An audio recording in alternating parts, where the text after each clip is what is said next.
Welcome to Crawlspace. I'm Tim here today with Lance. Lance, how are you today? I'm doing fantastic today, Tim. I hope all the listeners out there are doing fantastic as well.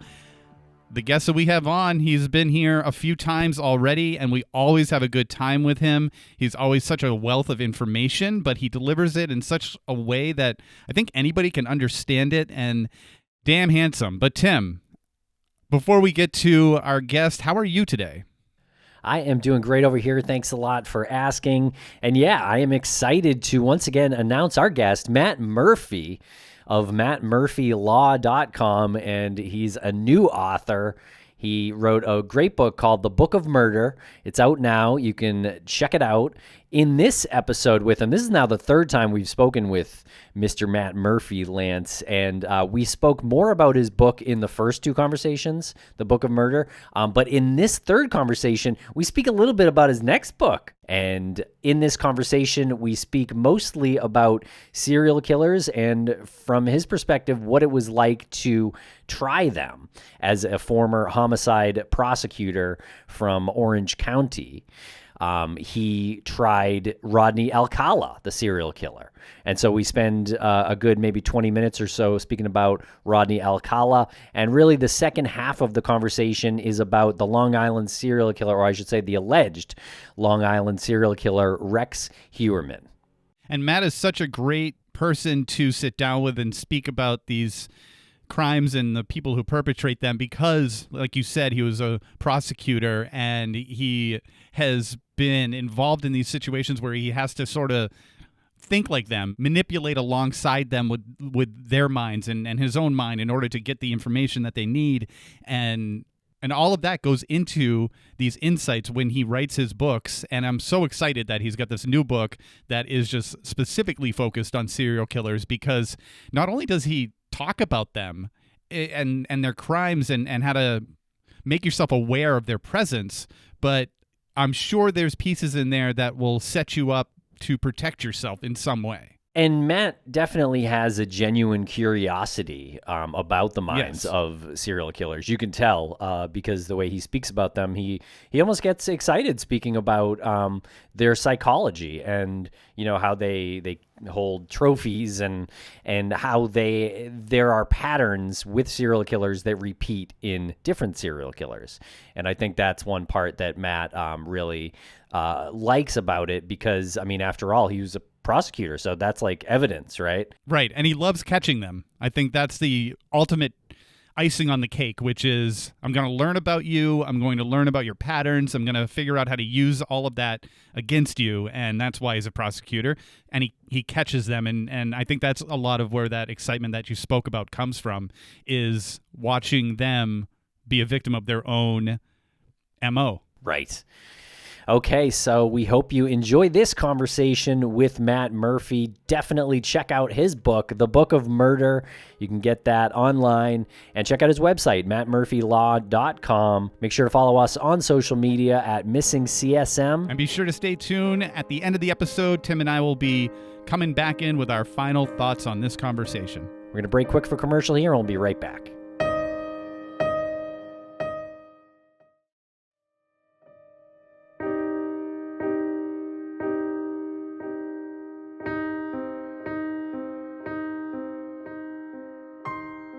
Welcome back to the podcast. Matt Murphy, how are you today?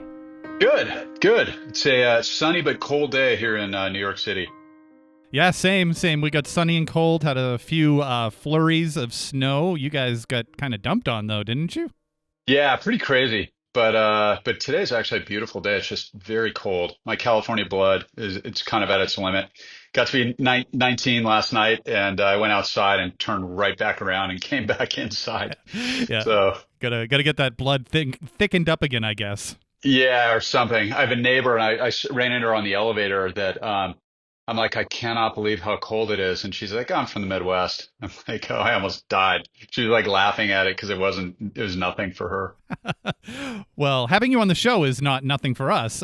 This was actually the only thing on my New Year's resolution list was to have Oh, you back on. nice. Yeah, have you back on Crawlspace, so I can check that off my New Year's goals. Well, Right in the happy to first. help. Yeah. Thank you. Right in the first week. You are super famous. You're known by millions, but there's like 2 or 3 people who don't know you. So can we do the whole who you are and where you're from? Sure. I'm famous with my sister. That's about the only person that thinks I'm really famous. So yeah, my name's Matt Murphy. I was a deputy DA in Orange County, California for 26 years. I spent 21 years in the sexual assault and homicide units. I just wrote a book called The Book of Murder, where I go through the taxonomy of different murder cases that I encounter, from child abuse cases to serial killers, conspiracies to kill for money, and sort of everything in between. And I also work as a legal analyst for ABC News here in New York, which is mostly doing breakdown of the cases of the day, which is a lot of fun. And I'm in private practice, mostly defending police officers in Los Angeles and Orange counties in Southern California. So that's me. I want to ask about the Book of Murder. It's one of the best true crime books I've read in years. And you mentioned that you were considering a second book. Any news on that yet? Yeah, so thank you for asking. Yeah, I just submitted a proposal to my agent yesterday, as a matter of fact. And the working title, it's specifically about serial killers. So among the serial killers I prosecuted, I prosecuted 13 different people that would qualify under the FBI definition, I think. But some of the more notable ones were the Golden State Killer. I was the Orange County prosecutor on that case. I had Rodney Alcala, the dating game killer. I, of course, had Skylar De Leon, although technically he's a serial killer. I think he's actually a different kind, but he was the Tom and Jackie Hawks yacht murder. I had a bunch of like notable sort of high profile, serial killer guys that I prosecuted, and one woman during my tenure, and learned a bunch. So the next book is right now the working title. It's and this is just a working title, but it's Serial Killers Are Assholes is the working title, and Keep it. kind of my own personal journey learning about them, what they're like, and it's actually very interesting. So going from sexual assault into the homicide unit, when I showed up in homicide, I thought serial killers were all going to be like Buffalo Bill from Silence of the Lambs, like some tortured, abused outcast living in a creepy house on the hill, driving around in a creepy van. And what I discovered when I actually started dealing with these guys is they were just like the serial rapists that I'd just been prosecuting in sexual assault. They were incredibly arrogant. They were sadistic. They were cruel. And what was really interesting to me is that they were vastly socially successful. They were graduates. They had college degrees, a lot of them. They were successful in business. They were successful in marriage. They were successful in school. They had friends. Rodney Alcala, for example, he was handsome. He had a genius level, documented Mensa level IQ. He grew up in a house with a loving mom and a loving aunt. His brother went to West Point and was a war hero. Like he had incredibly successful siblings. I prosecuted another guy named Andrew Urdialis, who's the same thing. One of his sisters became a police officer. No abuse at all for either one of those guys, which really that is actually, in my experience, and it's counterintuitive because it's almost comforting to think that serial killers are victims of abuse. And they are largely not. And even the ones that were abused, when you dig into it a little bit, I've got a chapter on this in the new book I'm working on, like Eileen Warnos from Florida. She was a female serial killer, killed 7 men, probably more. But I have no doubt that she was abused as a child. She had a horrific childhood upbringing, but she just wasn't abused by any of the men she killed. And again, there's another one, Edmund Kemper. He's very famous. He actually formed the basis of some of the characters in Silence of the Lambs. He was in Santa Cruz, killed 6 women and 1 girl in the early 70s, and same sort of thing. Like he had a horrifically alcoholic, abusive mother, and that's well documented. However, they didn't get divorced until he was in his early teens, I think. And he had a father who loved him dearly. And long before the parents got divorced, he was killing neighborhood cats and family cats. So I figured I did one chapter on Alcala in the last book. So I figure it's worth a deeper dive. And they have patterns. And one of the things these guys love to do is they love to represent themselves. So you deal with them in what's known as pro per status, where you really have to get to know these guys because you'll be in trial with them for 6 months at a time. Like Rodney Alcala's case went on forever. Ernie Alice went on forever. But Rodney Alcala, the dating game killer who Anna Kendrick just famously, she made a movie out of one of the chapters in the book Murder. Well, based on that case, I've had to deal with him in trial as he represented himself. So every day for about a year and a half, I would have a conversation with Rock and Rodney Alcala, and it was a fascinating, sort of descent into the mind of the modern American serial killer. So I figure I have enough stories to share for another book, and I hope people will like it. You had to be in court with a serial killer who was defending themselves. Is there any part of you that finds that like so absurdly comical? I know it's such a serious thing to do, to be in court and having to like be a part of this trial, but is there somewhere deep inside of you where you're like, this is just absurd? Like, who am I talking to? Abjectly absurd. And I'll throw another layer on it. In order to, we've got, in that case, we had the families of 5 different victims that were in court. So you've got, on any given day, you've got over a dozen people that are depending on you to bring justice. As corny as that sounds, it's really true. And there's a bunch of them from the mid 70s, women they killed in Los Angeles County. And we were prosecuting a 12-year-old girl named Robin Samso. And so the goal is to move the trial along, and somebody who's representing themselves can really gum up the gears, as I'm sure you can imagine. So I had co-counsel Gina Satriano from Los Angeles County, who is one of my best friends and wonderful. And my job was basically to be the get along guy with Alcala, and then we would just blame her and try to take advantage of some of his misogyny. Like, hey, I know you want this ridiculous thing, Rod. I would too if I were you, but she said no, buddy. I don't know what else to tell you. So we had to sort of do that constructively. And as a prosecutor, you have an ethical obligation to treat them fairly, even though they're your own lawyer. And that's a sacrosanct obligation of any prosecutor. Like, you have to, above all, you have to be fair. But we're doing that with the idea that we want him to be executed. Now, California with Gavin Newsom and all the rest there, we've had a moratorium. It's not like they're ever going to actually execute the guy, but that's the process that we were in. We were trying to put him back on death row where he'd been sent twice before. And so we're getting along, and it's like I'm trying to get him to cooperate in his own death, basically. And it is absurd. And but what's even more absurd is when he has a right to discovery. So one of the things that he did was he was taking photos of his victims in death. So he was a professional photographer, and he'd go pose their bodies.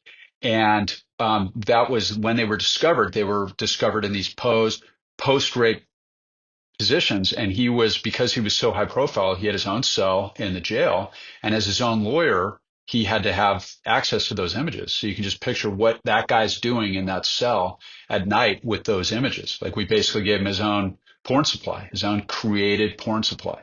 And, and it's again, fairness to a criminal defendant is sacrosanct, but it does reach levels of absurdity when you're dealing with serial killers. That is wild. And the serial killers that you've come in contact with through your work, it's all a sexual thing for them? That is actually a great question, and thank you for asking that. Okay, so the FBI definition of what a serial killer is 2 or more victims killed by the same perpetrator unlawfully in different events. Okay, so the definition of serial killer as a term is not a legal term. It's an academic, law enforcement sort of pop culture term. So that definition is anodyne from my perspective. It is so broad. That includes medical professionals that are doing mercy killings. Like, we've heard of those every once in a while, or a gang member that stays out of prison long enough, but is actively quote unquote putting in work for his hood, like, and can shoot straight, or a drug dealer that does it long enough, or a cartel guy that is one of their enforcers. So that it's such a broad definition. The real true blue serial killers, in my view, are the sexual predators. The first academic attempt to really get a handle on these guys was a book written by Dr. von Kraft-Ebing. He was a German psychiatrist who was a contemporary of Sigmund Freud back in the 1800s. In the 1880s, he wrote this book called Psychopathia Sexualis, I think is what the title was. And it's called, it basically, it's sexual psychopaths. He attempted to put, he called them sadistic lust murders. And this is in Germany. I thought, like a lot of people, that serial killers are like a product of modern America, and they are not. That's one of the many myths surrounding serial killers. They've been around for as long as there have been people and civilizations. There's a certain percentage. The American Psychological Association estimates that up to 1% of the human population could be diagnosed as having psychopathy. And up to 30% of the population, according to the APA, have psychopathic traits. Now, certainly all psychopaths, I mean, a lot of psychopaths who don't kill people, the traits are like grandiosity, egocentricity. They tend to be highly charming, highly intelligent. All those traits we see with like a Ted Bundy or a Rodney Alcala. They apply very well in a business context. Like if you have no remorse and you're smart and charming, you can go far in the modern corporate world. So there's plenty of psychopaths out there. We've all encountered them. But those that cross that line into sexual psychopathy, that's a special breed. So in my view, the Jack the Rippers, the Ted Bundys, the Jeffrey Dahmers, the Rodney Alcalas, Randy Kraft is another one in Orange County, which is a case almost nobody's heard of. There's that sexual component, that classic, serial killer, which I think really is its own type, and it's fascinating in a lot of ways. But when you actually have to deal with them interpersonally, when you got to go in and talk about court settings, and you get a sense of just what a-holes they really are, just to deal with them. When you get past the superficial charm, they're also the first to complain about how cold the courtroom is, or how come they're not getting a low-fat diet, and then they tend to sue a lot. And Alcala famously sued the state of California so many times for his own slip and fall, for a low-fat diet and on death row. He reported one of my good buddies to the state bar. He filed a formal state bar complaint against one of the prosecutors on the case because of something that he did. And they're just a-holes. It's a fascinating thing. So especially when you don't know who they are monsters. And if you're, of course, one of the victims, they're monsters. But when you actually have to, prosecute these guys, you start to see this different side of them. And a lot of them are kind of weenies, for lack of a better term. They complain a lot. They're bitchy. It's just you see how everything in their universe the universe revolves around them. The earth revolves around them. They're the center of all being in the universe, and everybody caters to them, which feeds into that. Hey, it turns me on to kill women and rape them, so I'm just going to do it. It's almost, they're born out of entitlement, like an extreme sense of entitlement. And a lot of them, interestingly, not only were not abused as kids, a lot of them were spoiled rotten as kids, which is something that nobody talks about. So I figure I'm going to throw it into book number 2 and maybe add to the discussion a little bit.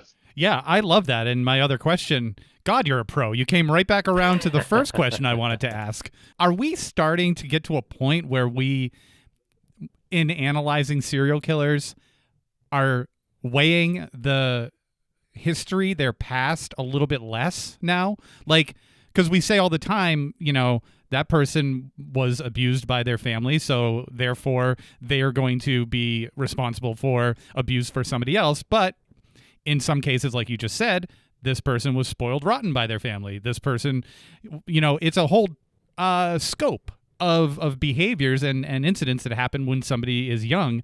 Are we starting to weigh that less heavily? Because a lot of people who are spoiled aren't serial killers, and a lot of people who are abused aren't serial killers. So is there any correlation?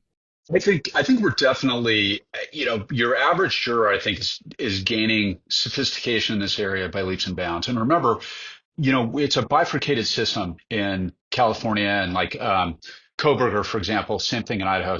In a bifurcated system, the jury has to consider what are known as factors in mitigation. So in California, they're called the A through K factors, which is essentially anything that lessens the severity of the offense. So in the penalty phase, so first you have the guilt phase. Did the guy do it? Then you have the penalty phase, where the jury weighs factors in mitigation versus factors in aggravation. And California law is if the factors in aggravation substantially outweigh those in mitigation, they're entitled at that point to vote for death. They're not required to, but they can. That's the way the law works. So the factors in aggravation tend to be their circumstance of the offense and also victim impact under what's known as A factor. And then you can also consider other crimes of violence. So you get into the background that way. But you're absolutely right. It's almost a cottage industry for certain psychiatrists and psychologists who travel around the country who do these deep dives into the background. So there's this built-in life-saving incentive for these guys to come up with instances of abuse because that will be admitted in their favor in the penalty phase. And what I think we're seeing over and over again, you hear it referred to as the abuse excuse, but that's the structural background why a lot of defense attorneys, and it's their job to do it, to pitch, whatever defense. But, I think that, we're seeing less and less death penalty cases in general, especially in California. But, and it's not severity of the case. We're seeing less prosecutors seeking the death penalty. But I think juries are sick of that as an excuse. We saw this to a large extent in the 70s with like the insanity police. 70s and 80s, and they finally passed a law in California that presented obstacles for the defense of not guilty by reason of insanity. It's far more difficult to achieve that now in the state of California as a result of that. I think we're starting to see the same thing now in these bifurcated trials. In California, I don't know. We live in very interesting times right now politically, and today, I'm not sure when this will air, but today these fires are happening in California, and the former DA of Los Angeles County was a guy named George Gascon, who was one of these hard left radical ideologues who managed to win election, and he was, in my opinion, the worst thing for public safety that's ever happened in the history of Los Angeles County, where I grew up. And the voters caught on to that and voted him out. So hopefully we'll see something similar when it comes to violent crime on a statewide level in California. But it seems like I heard a great quote, and I'm going to butcher it recently. It's like history gives us a guide for all things in the future, but the problem is everybody forgets. So it repeats itself. I butchered the quote and I can't remember who said it, but we see that in California, the violent crime. So we'll see this pendulum that swings back and forth. And, with the just historic loss by George Gascon, who's basically an anti-cop, defund the police, everybody goes free. He wouldn't oppose the release of life prisoners when they were up for parole, like murderers and child molesters. He lost so badly in the county of Los Angeles that it almost gives me a little bit of hope that maybe we'll see the pendulum swing back more towards some common sense law enforcement, which we'll hopefully see, I don't know, more death penalty cases for some of these really bad murderers that we see. All right, we're going to take a quick break for commercial. And just a reminder, folks, that we will return at the end of this conversation with some final thoughts. Thanks to our sponsors, and now we're back to the program. It's always wild to me, just to button that point up, it's always wild to me that it has to be one way or the other. It's either like completely defund and, set criminals free, or it has to be as hard as possible. But like, there's so much nuance to it. The defund the police thing is like so nuanced. Like, there needs to be new training just to be with the times and things like that. I just don't get it. And it's just, that whole thing is madness. The defund the police thing, and nobody understands the implications of that. And when they do that, they don't cut from, the patrol officers that everybody was so mad at in the summer of George Floyd. What they do is they cut from the gang prevention unit. They cut from the sexual assault unit, which are the detectives hunting down rapists and child molesters.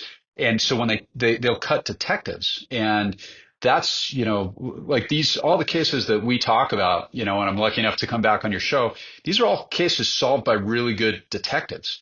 And what happens is when they cut funding for the police department, so those guys just go back out on patrol. So it's like it's like community suicide when they do that. It makes no sense. It's like cutting back on the fire department, which Karen Bass, the mayor of LA, famously did by almost $18 million in the last budget. And now, the Pacific Palisades are burning down as we speak. There's direct consequences to that. And then in the world of violent crime, it's like you can happy, joy it, as one of my friends calls it, only for so long. And then you get guys like Rex Heuermann running around, or these guys that are released too early. And when it comes to rehabilitating your average felon, I'm all for it. If you can get a guy that learns some job skills so they don't repeat, nobody's more reform minded than me. But there's a certain percentage of the population, going back to ancient Rome and beyond, that is just plain predatory. And the math is simple. The more of those guys you put in prison for longer, the less innocent victims you're going to have, especially the serial sex offenders, and the psychopaths that commit those kinds of crimes. I mean, it is like, God help us with some of these guys that want to do the catch and release program or no cash bail. And I'm hoping that we're seeing a sea change and we're going to see the pendulum start to swing back in California, because it's gotten pretty bad. You mentioned Rex Heuermann, and he's out of New York. And yeah, can you tell us a little bit about this case? So he was recently arrested. He's known as the Long Island serial killer. This guy is fascinating, guys, and here's why. So this is a lot of serial killers. Your classic serial killer, remember, they are superficially charming, and they tend to be, for whatever reason, highly intelligent, like Rodney Alcala. And part of that means these guys, number one, this is going to sound weird, there's nothing wrong with their moral compass. They know that this is wrong. They're not a psychopath is not somebody suffering from psychosis, and the words sound so similar. Somebody who is suffering from psychosis is like somebody mentally ill who thinks that they're the poor homeless people we see that are screaming at trees. Like there's that level of mental illness. A psychopath understands everything they're doing. They just don't care. And they get off on it, and so they're going to do it. And it's a totally different mindset, and they're not worthy of our sympathies. So they don't want to get caught, and they want to keep doing it. And what Rex Heuermann represents, this guy got away with this for years, and he's almost like this Dexter type that figured out a way to defeat much of forensic technology, because they just charged him like a month ago with the latest, Valerie Mack, who's a 24-year-old sex worker.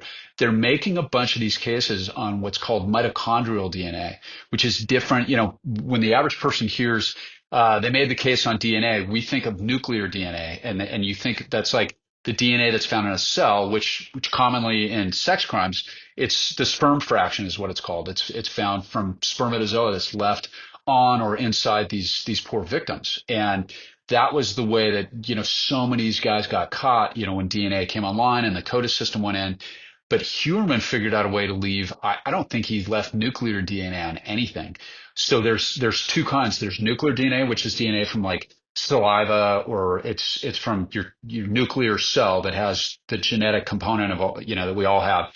The other way is mitochondrial DNA. That's things like fingernails, teeth, and bones. So the numbers on nuclear DNA are crazy. We'll get like 1 in 17 octillion, which is an impossible number even to wrap your head around. But it's so, it basically means there is zero doubt that it's that person's DNA.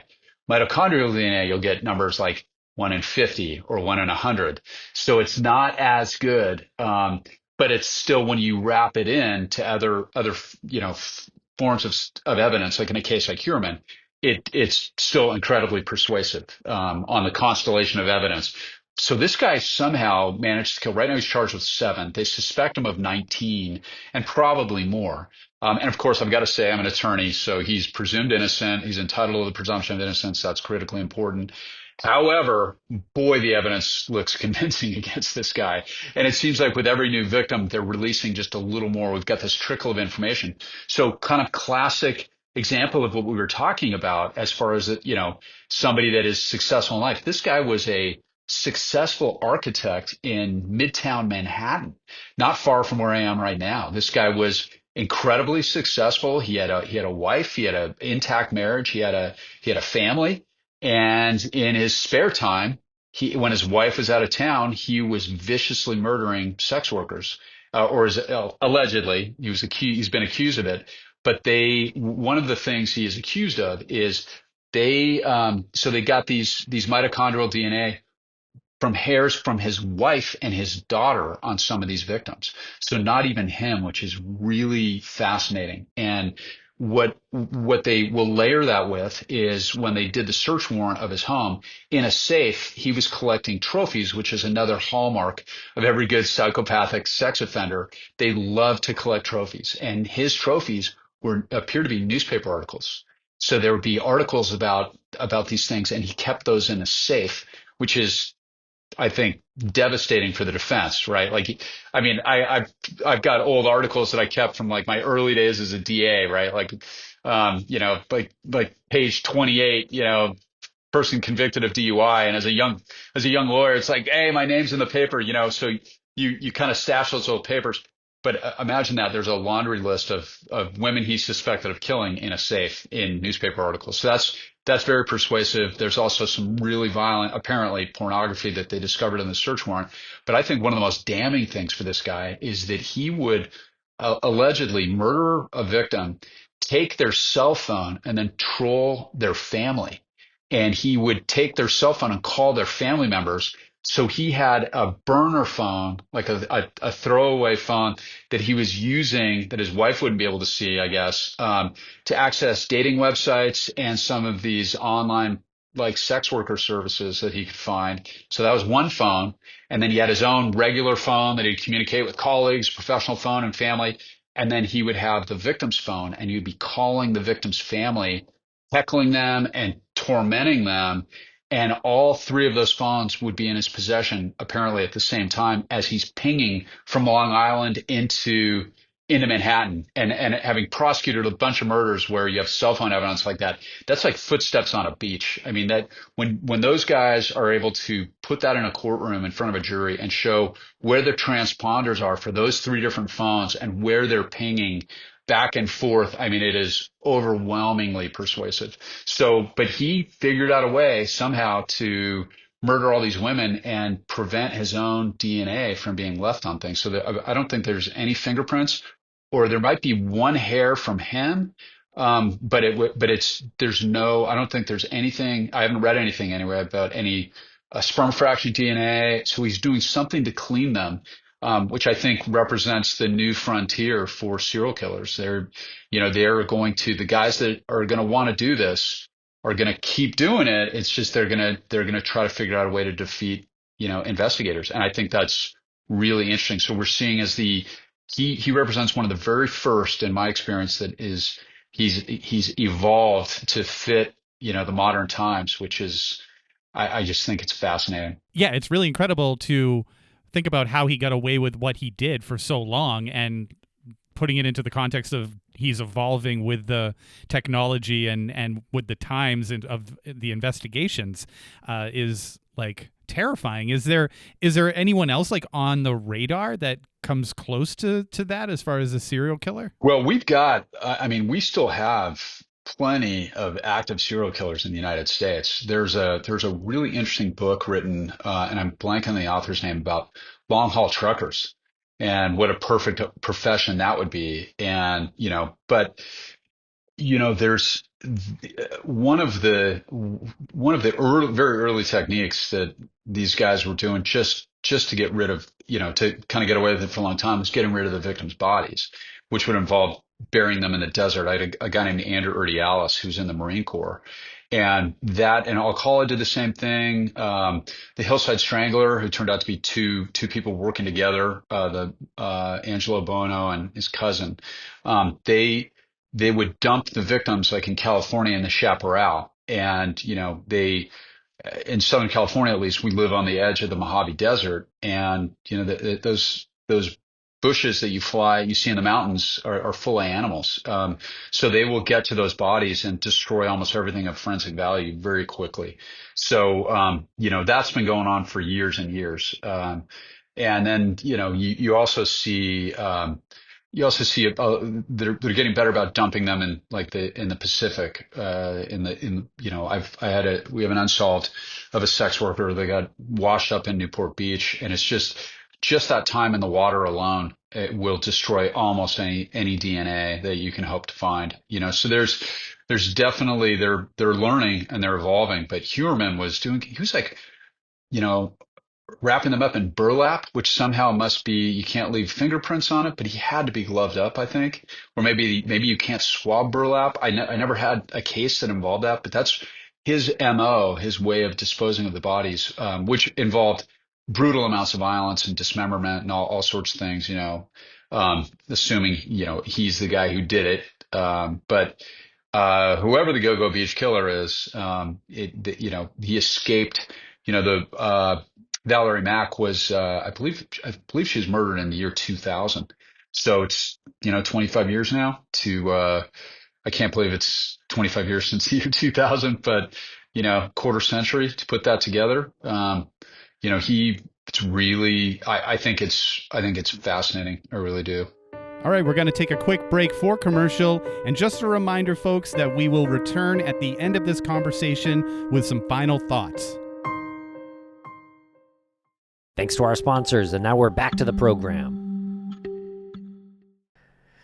Yeah, and calling the victims' families and taunting them has got to be one of the most evil things that I've heard. Right. Is that the same for you? Oh, yeah. I mean, that's another thing that, as people want to sort of, one of the most common questions you get prosecuting these guys is, my God, what made him do that? That's what you hear over and over again. And the uncomfortable truth is he made them do it. They want to do it. And that's why he chose to do it. Nobody made him do it, and I mean, you hit the nail on the head earlier. Like, the amount of people that have been sexually abused as children, men and women, is staggering. And everybody has had bad experiences in their lives and hurt nobody, like it's not a vampire bite, when you're abused as a kid or bullied, it's not like, we know what happens when you get bitten by a vampire. We know what happens when you get bitten by a zombie, right? Like you turn into The Walking Dead. That's not the way it works for childhood abuse. It's just not. And one of the, like in my Andrew Urdiales case, he was targeting primarily sex workers, but not all the victims were. A lot of them were, but he murdered this one woman she had a 11-year-old son, and even though she had a huge drug problem and was working as an escort to deal with that, to get money, she was all this boy had, and in the world, and so his dad wasn't in the picture. His mother was taken away from him when he was 11 by Andrew Urdiales, this horrific serial killer. And he was in foster care, and then he went on, now he's a real estate appraiser, and he was in court every day. And what was really interesting, watching the dynamic of this guy Urdiales grew up in a home with a bunch of brothers and sisters who loved him. He was coddled and spoiled to death as a kid. And he joined the Marine Corps. He was successful there. He's a smart guy. He became a Union steward. He had a mother who not only loved him, she probably overloved him, if that's a word. And they tried to blame the mother's drinking when she was pregnant with him, which was not accurate. It wasn't true. And we were able to debunk it, but they went with this fetal alcohol defense. And there in the front row is a guy who grew up in real poverty without a mom because of what this guy did to him. And he was a perfectly productive member of society. So when it came down to his victim impact statement, where he got to talk about what it was like to lose the only person in the world that cared about him, which was his mom, for all of her, horrific faults.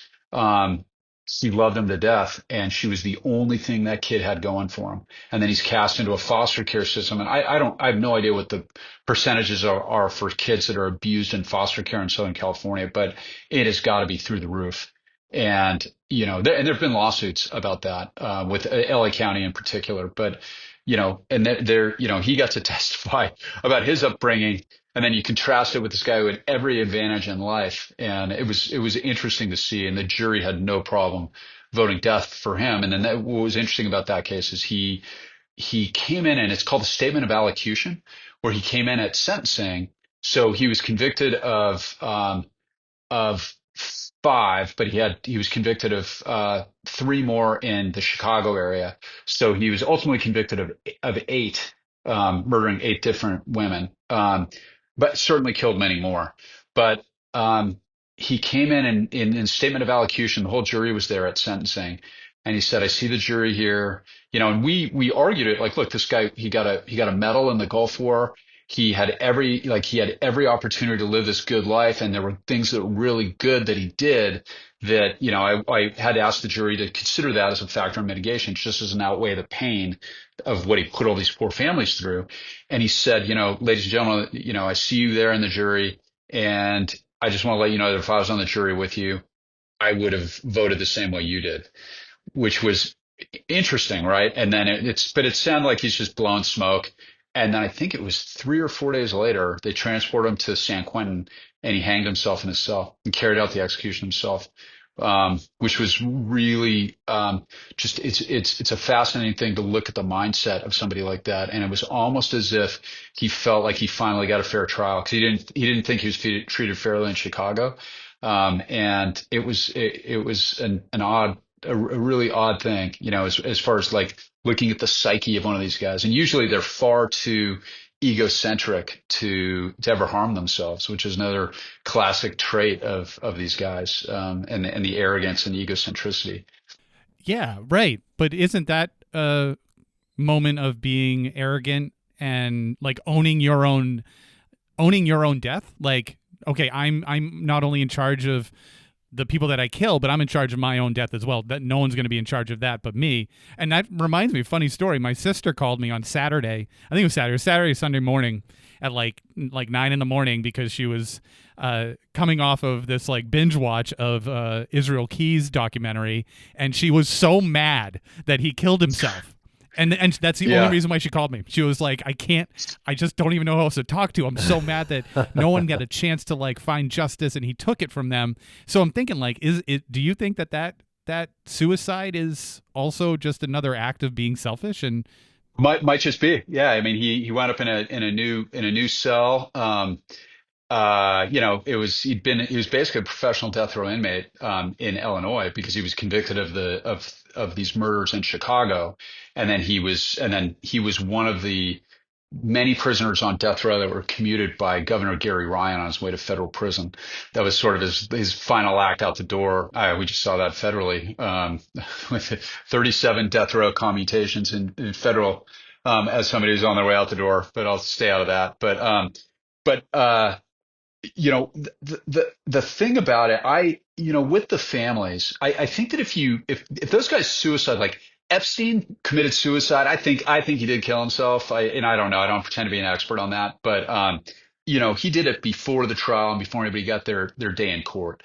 Ernie Ellis, all these people had their day, and he had to listen to family member after family member. And for sex workers, it's, a lot of people don't realize that, a lot of them really do still have people in their lives who love them, and a lot of those poor people get into it because of drugs, and their lives get out of control, or a little bit of mental illness, and they still have people out there who loved them. So our victims in that case were, they all had family in there, except for one, a woman named Denise Manny.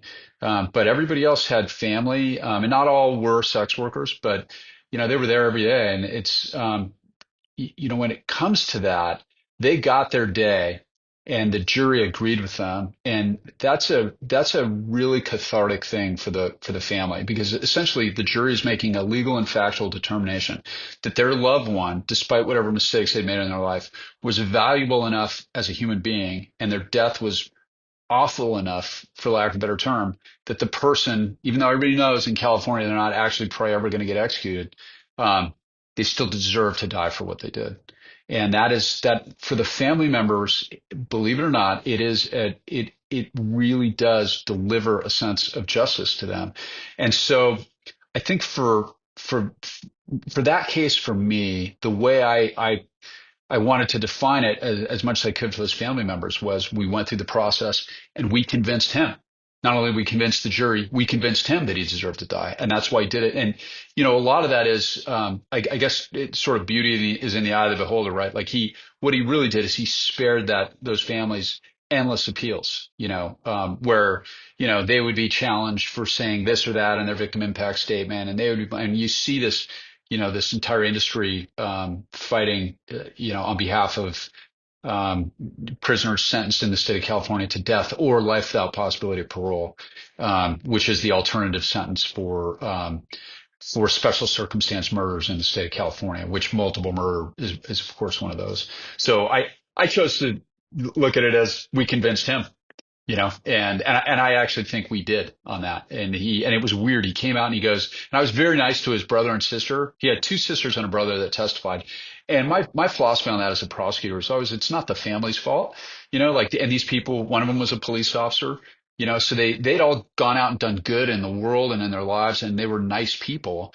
And it's like, I don't want to beat up on them. They came in and it was horrible for them, and they somehow loved their brother despite everything that he had done. And, I can't fault them for that. And so I treated them with dignity and respect. And, he was very angry at the prosecutor in Illinois because the prosecutor really went after them. And I didn't do any of that. And so he came out and he goes, I want to speak first to the DA. He goes, I want to thank him for being so nice to my brother and my sisters that testified, which was kind of weird. And he said, and your PowerPoints were so good. And then he's like, and I see the jury here, and I just want to say that, if I was one of you, I would have voted the same way you did. And it was an interesting thing. And he, one of the victims who survived, a woman named Jennifer S. Benson, she got out of he brutalized her. She just graduated high school, and she heroically managed to get out of the trunk of the car as it was going out into the desert. And it's like a scene out of a horror movie. She's running down the road and he's chasing her with a machete. And a car with two elderly people sees this, and she's all bloody and naked, and they're like wide-eyed, and they kept driving, and she was saved, thankfully. And they're in a very remote part of the California desert at that point. There happened to be another car behind the old couple, and it was two young guys, and they did stop, and he ran back to his car. But that was early 90s, so he got away with it for a long time. And it was horrific. But she described him as just a monster, and having a survivor testify about what they went through, she really spoke for all the other women that did not survive. It's heavy, but it's engrossing at the same time. And we were talking about families of these murderers, and this Rex Heuermann case and his wife. It's kind of a little confusing because I guess she divorced him immediately, but she also says he's not capable of the murders. Is that some kind of common reaction that you've seen? Well, yeah, when there's almost always a family member in the picture for whatever reason that just can't believe it, and they will buy into and sort of cling to any defense, however fanciful it may actually be. And so when you look at the phone records in that case, I've read a bunch of the court documents on that, and when they overlap the phone records with her schedule, a lot of these murders were happening when she was out of town. And so her coming in and saying he's not capable, I think we can chalk that up to shock and emotion maybe. And, I would like to believe that she thinks that, because that means that she never suspected him, which, would sort of put her in a category of little to no culpability in her own right. I hope that she was completely in the dark, because it's far more disturbing when they're doing this and they've got a family member who suspects but doesn't say or do anything about it. Him being an architect, I'm curious, do you think that was like that method of thinking, that like exacting method of thinking was all part of like his character, like DNA when he was in his serial killer mode? again, assuming he's the right guy, True. and Sorry. Yeah. again, presumption of innocence notwithstanding, I absolutely think so. I mean that I had I had an old girlfriend who went through her master's program in architecture when we were together. So which is crazy what architects have to go through, and the level of exact physics that they have to conform to be an architect. I mean, 100%, right? It has to weigh in on that. And I can't wait to see what happens with the evidence in that case, because yes, that meticulous attention to detail that's required in that profession would theoretically lend itself really well to somebody who wants to kill a bunch of women and get away with it. So whatever he was doing to make sure that no fingerprints or nuclear DNA was discovered was incredibly successful for a really long time, and there was another factor in this case too. There were allegations made against the former chief of police in the area that these bodies were popping up. And when a new guy came in, and there was a new DA and a new task force, and as soon as the adults came into the room on that case, so to speak, they solved it very quickly, and were surveilling him in a really short period of time, and then soon thereafter made an arrest as soon as they allowed some professionals to actually do the work. But I think we're going to learn a lot more about that and what he was doing to prevent capture. But then again, it's like, you see this over and over again in all kinds of murder cases. The clever ones are 90% genius, or 90, as an old investigator of mine put it, 90% genius or 95% genius and 5% pure dipshittery,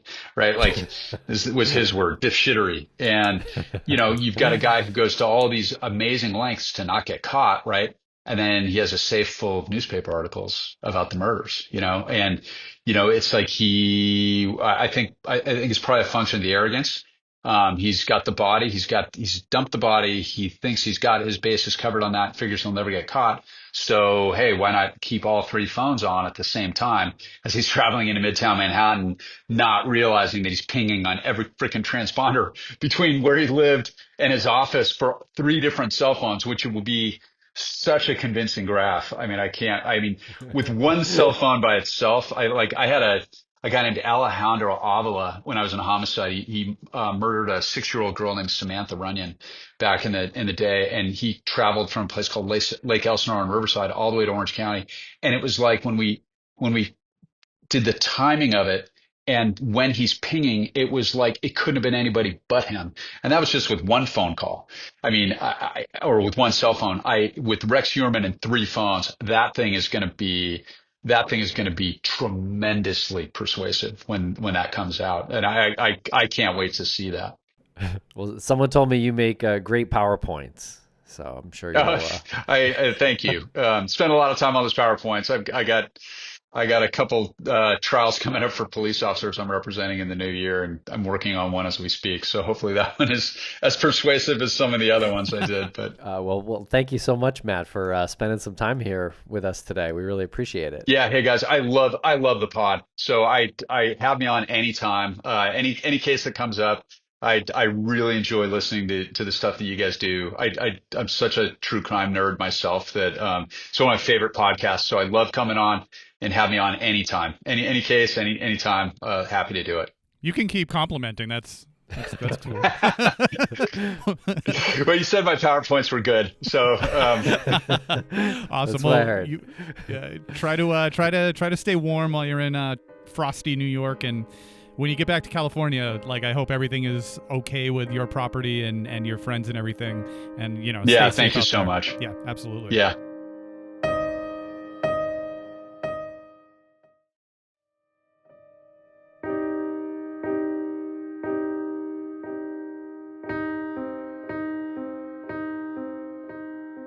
And here we are back for final thoughts after the conversation with Matt Murphy, former homicide prosecutor and new author. He's so knowledgeable in his field, Lance, and I love speaking about these serial killer cases with him. I always get so fired up speaking to him because he just approaches this with such enthusiasm, and it's like contagious. In the beginning of the conversation, you can feel it right away. He apparently enjoys coming on the show, which I'm always a big fan of when someone is excited to speak with us, because that just brings out more of my curiosity in the topic. I want to know more about what he's talking about. And I'm always super impressed with people like him coming from a background of prosecuting crimes of homicide, having to see these things, having to see them firsthand, having to see them in pictures, having to hear people describe them must take a toll on you. And he has figured out a way to separate that emotion from the memory. You know what I mean? Like, you remember these things that you've seen, but you can't have that emotion attached to it. You have to detach it and figure out a way to do so. And maybe writing is a way for him to do so, maybe surfing or all of the other hobbies that he does. But I'm always impressed with that. And I think that's an important thing to take from this conversation, is that you can live those lives separately in a healthy manner. Yeah, that's a good point there, and because it does seem like he lives a very good, healthy life outside of his work, and yeah, man, though his work so fascinating, and I think a lot of our listeners are fascinated by all the stuff he talks about as well. Definitely pick up his book, and man, that second book, "Serial Killers Are Assholes." That is, first of all, it's a great title. Yeah. Second of all, I can't wait for it. I feel like he's writing it for us and our audience. Hey, we could just say that here. Ladies and gentlemen, Matt Murphy is writing you a book, specifically you, listener. And it's true, because we have listeners that are just endlessly curious about this.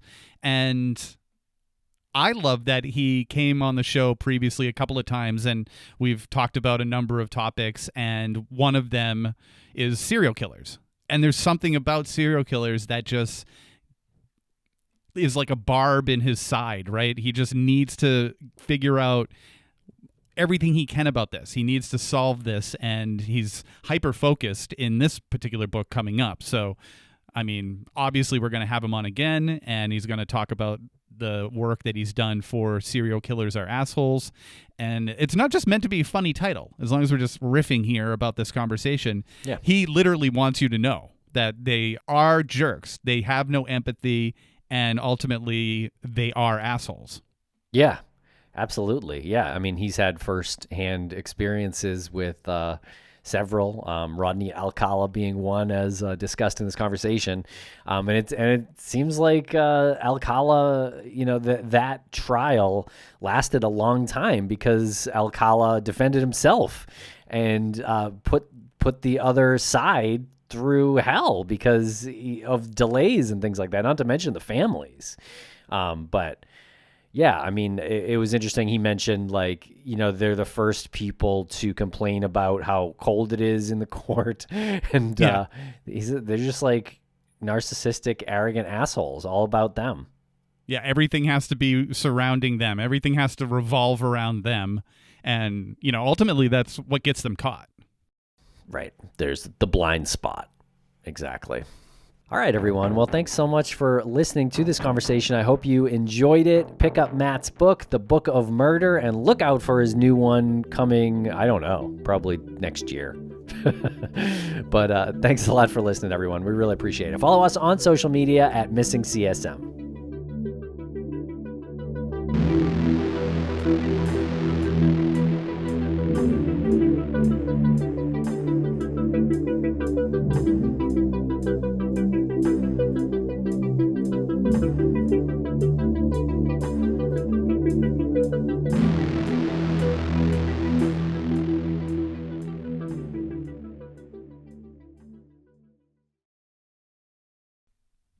I really need a sign off.